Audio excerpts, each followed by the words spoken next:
സംസ്ഥാനത്ത് സ്വർണ്ണവില കുതിച്ചുയരുന്നു. ഇന്നലെ 1,13,920 രൂപ നിരക്കിലായിരുന്നു സ്വർണ്ണത്തിന്റെ വ്യാപാരമെങ്കിൽ ഇന്ന് 160 രൂപ കൂടി വർദ്ധിച്ചിരിക്കുകയാണ്.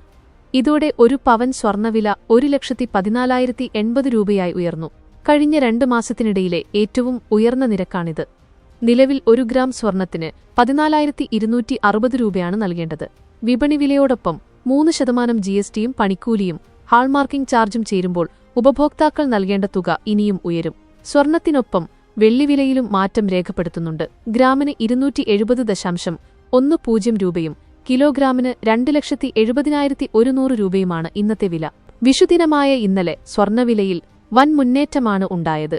ഏപ്രിൽ 14-ന് 1,12,880 രൂപയായിരുന്ന വിപണിവില 15-ന് ഒറ്റയടിക്ക് 1,040 രൂപയാണ് കൂടിയത്. ഏകദേശം 3 മാസത്തിനു ശേഷമാണ് സ്വർണ്ണവില വീണ്ടും 1,13,000 കടക്കുന്നത്. US-ഇറാൻ സമാധാന ചർച്ചകൾ നടക്കുമെന്ന സൂചനകളാണ് സ്വർണ്ണവില വർദ്ധിക്കാൻ പ്രധാന കാരണമായത്.